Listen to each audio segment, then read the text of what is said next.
And for the price, I really wish there were more knives like this guy. Really wish there were a lot more knives at this price range. When I first got this knife, I guess I didn't realize how sharp it was out of the box. And so when closing it here, and this little bit of the blade right there, it kind of cut my thumb. Hello and what is going on, guys? Welcome back to the channel. My name is...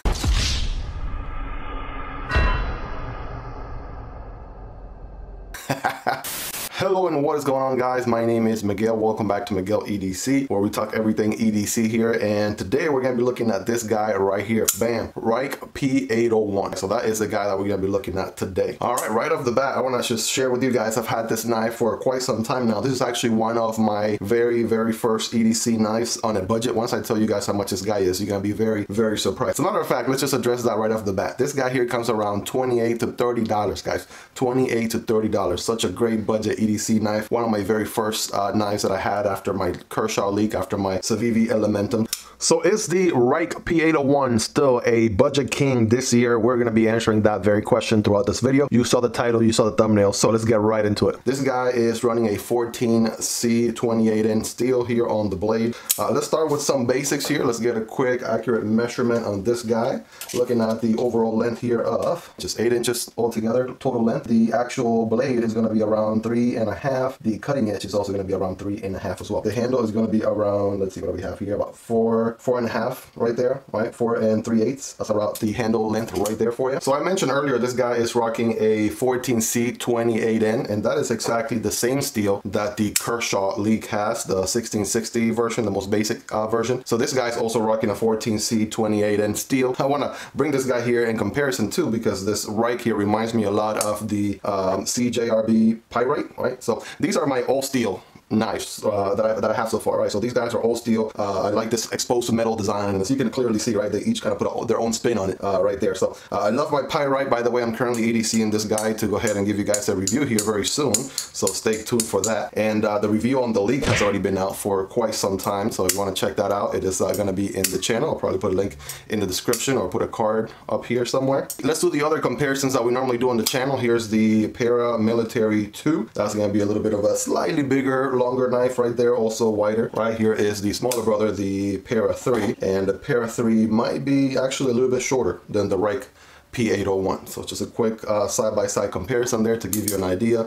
We have the Spider Coast Muck right here in the mix, so might as well throw this guy in there too, just to give you an idea as well. Probably around the same length, the Spider Coast Muck, just a tiny bit longer. All right, let's quickly check against the Demco AD 20.5 brothers right here. That is the clip point blade. Here is the shark's foot blade. Both of the Demcos are going to be slightly shorter, but just by maybe a quarter of an inch, if anything. But you can see very comparable medium knives right there, medium to larger knives. With the same cut brothers here, we got the Saxy and we got the Crawley. Right, I want to say the blade shape on the RUIKE reminds me a lot of the blade shape here on the Crawley for sure. It looks pretty much the same. And lengthwise, I want to say it might be just as long as the Saxy right here, this top one. And the Crawley is yeah, definitely a little bit longer in overall length right there. All right, last but not least, we can't forget about the Ontario brothers here. We got the Rat Model 1 right there. This was going to be a much bigger knife. As you can see there, the RUIKE, not RUIKE, the Ontario Rat Model 2, which is a smaller brother, is definitely going to be smaller than the RUIKE P801. Again, similar situation here. The blade shape, you know, this drop point, clip point blade shape, that definitely reminds me a lot of the yeah, the Rat Model 1 and 2, right? Just like the RUIKE P801 right there. But you guys can see for yourself, right? Yeah, definitely this one a much bigger knife. Smaller brother, right? Definitely in a different category, but you guys be the judge of that. This is just to give you an idea right there. So let's check out the action on this guy once again. I want you guys to hear the acoustics on this guy. The way that this guy fires, the sound of it, it is so nice. So this guy is clearly on ball bearings, right? That's what allows this nice, and let's see here, does it close? Yep, definitely close on its own there if you just let it drop. We got a flipper deployment right there. Of course, we have a thumb stud, right, deployment right there. So there you go. And can you reverse flick this guy? You certainly can, right? If you just position your middle finger, right, the right way, right? Let's pretend I didn't say that. All right, here we go. I just did it a second ago. Now it's beating up my finger. Let me see. I guess you could, right? Yeah, definitely not good. I don't think it was intended to be reverse flick all that often. It's kind of a uncomfortable thumb stud, if you will, for your middle finger reverse flick right here. But yeah, definitely good for left-handed folks, right? Obviously my left-handed skills are not the best, but boom, there it is. All right, you certainly can reverse thumb deploy it. Just take my word for it. You should be able to. Clearly, I suck with my left hand. So this guy is a frame lock. As you can see, part of the frame is what's locking the blade in place right there. You move this piece out of the way and you're able to shut it closed, right? Again, just to show you once again, once the blade opens, boom, there's this piece of the frame slides in place. And it keeps the blade, you know, locked in. All right, let's do a quick carry profile right here. This guy's gonna be very slim. Here it is compared to the Para 3, right? Definitely the Para 3 is gonna be a little bit wider right there. Same deal here with the Paramilitary 2 right there, as you can see. Guys, compared to the Demcos, regardless of blade shape, you can see very comparable right there. And next to the Kershaw League, right, very, very comparable. So once it is folded, right, what is the length and height in your pocket? What does that look like? Well, here's what that folded profile looks like next to the Spyderco brothers here, the Paramilitary 2, the Para 3, right? Definitely the Spydercos are gonna be a little bit wider, right? In some cases, right, the Paramilitary 2, a little bit longer as well, right? The Para 3, a little bit shorter, right? But again, Spydercos with a Spidey hole definitely make that knife a lot wider to carry in your pocket. This guy's just so slim, right? As you can see, it is more so comparable to the Spyderco Smock right there. Check that out, right? The Spyderco Smock is going to be also very slim, right? Very nice and thin in the pocket, so definitely compares to this guy a lot more than the other two. Next to the Demco brothers here, 80-20.5 on both blade shapes. As you can see there, the blade definitely sticks out a lot more on the Demcos when they are folded, therefore making it a little bit of a wider knife right there to carry. As far as the length, pretty much on par right there, right? Very similar length between these guys. Next to the Sencut brothers here, the Crawley and the Saxy.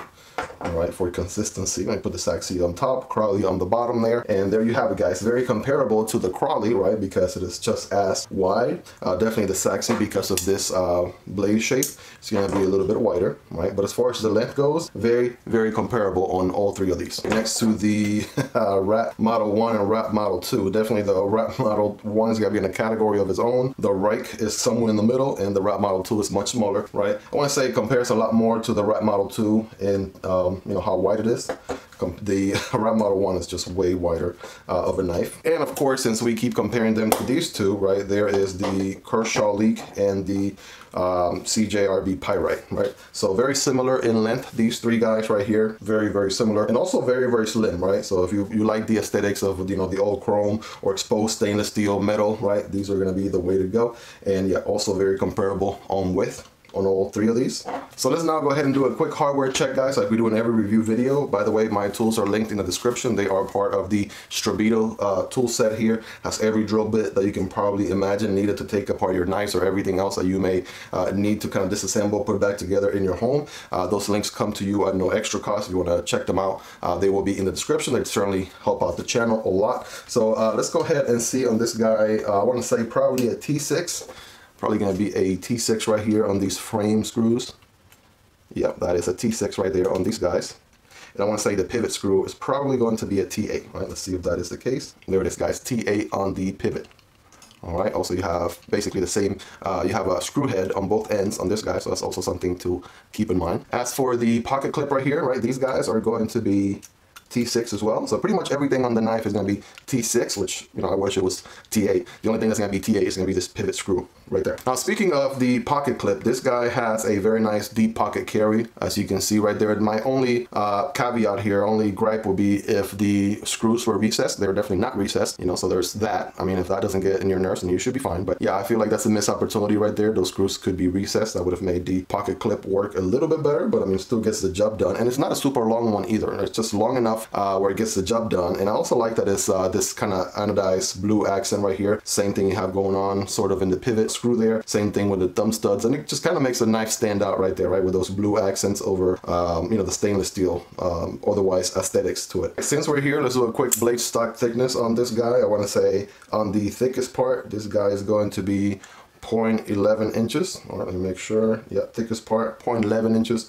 Whereas in the very tip, this guy is probably going to come down to .01, so a very, very pointy end right there for sure, and not bad on the actual thickest part right there, just about average, very decent. Is there any play on this guy whatsoever? No, this thing is rock solid, you guys, rock solid. There's no movement here of any kind whatsoever. You do have some jimping going on right here at the top that makes it very nice and comfortable. It's perfect positioning right there for where your thumb will be when you're making any type of utility cuts or what have you, right? Perfect positioning. You kind of have this, as far as the ergos go, right, you have this nice indentation right here for your index finger. It kind of helps with, you know, gripping the knife a little bit better. I want to say, because you are getting this stainless steel, you know, plain scales on this guy or frame, right? There's no design or pattern or anything like that on this guy to grip onto. So if you're not, you know, if you're wearing gloves or if you have like butterfingers like me, you want to be very careful. You might drop this guy a little bit more often than you may drop any other knife.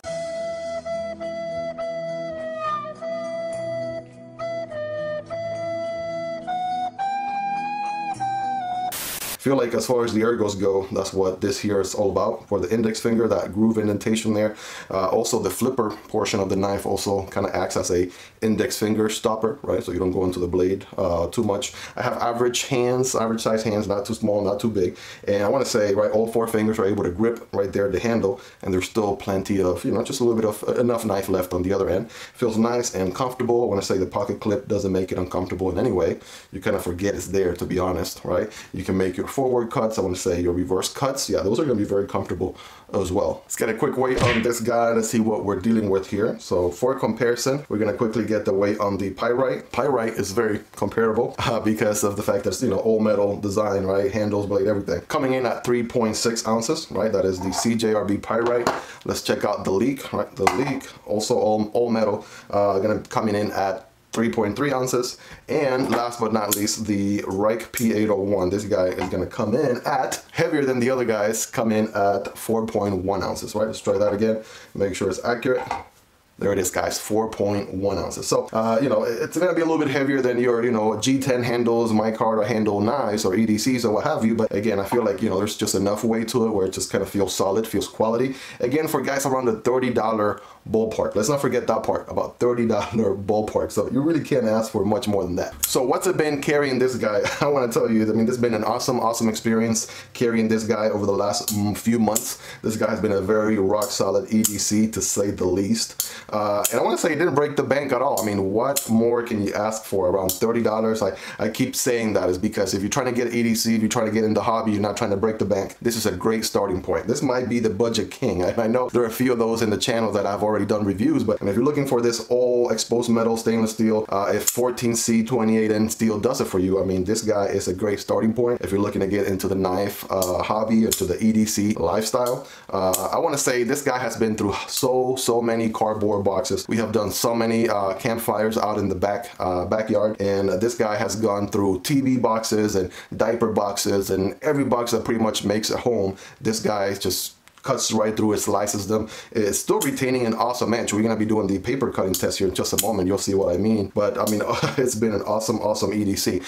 So I did mention earlier this liner lock. This is one of the knives, very few knives, that has kind of cut me, and that's a kind of interesting story to share because when I first got this knife, I guess I didn't realize how sharp it was out of the box. And so when closing it here, right, I made the mistake of pushing too much with my thumb on here, and this little bit of the blade right there kind of cut my thumb just a little bit. Nothing crazy, but it just goes to tell you how sharp this guy is. And, you know, just be careful, obviously, just like you would with any other EDC knife. But yeah, this guy has a very interesting story because of that, at least in my own experience. So it does have a lanyard hole right here in the back. It's nice and wide. It goes from one end to the other. So if you're into lanyard holes, right, lanyard attachments, that's going to work great for you. Is there any milling going on this guy? You're probably wondering, guys. There is no milling whatsoever. And that's just what makes this guy feel so solid, I believe, in my opinion. There's no milling. That's why it kind of gives you that good high quality weight to it. If you're looking for the lightest knife out there, this might not be the one. But if you're looking for a good substantial weight to where you feel the quality, like, hey, I got something solid in my hand, I mean, this guy is definitely going to do that, scratch that itch for you. As far as the spacers, look at the spacers. Got some very nice spacers right there.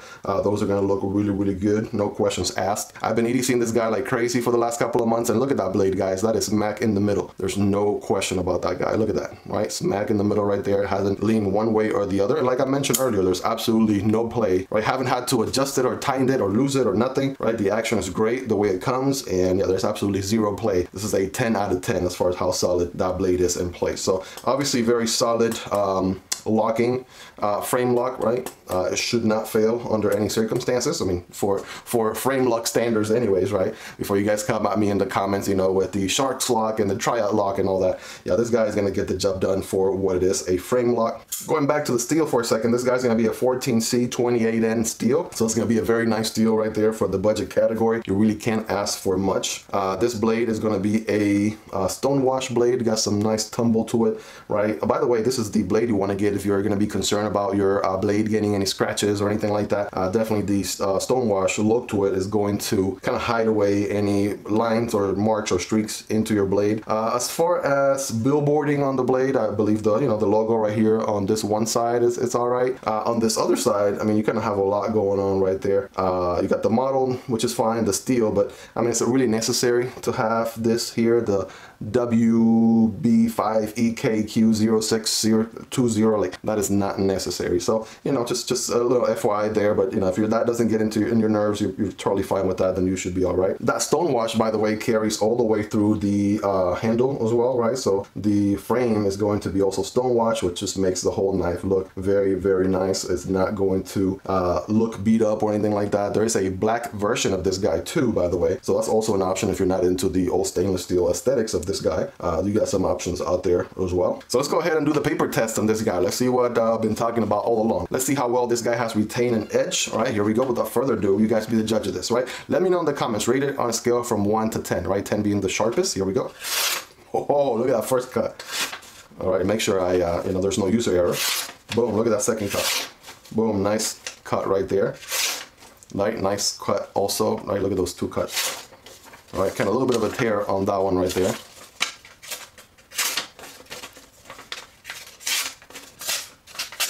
Yeah, boom, boom.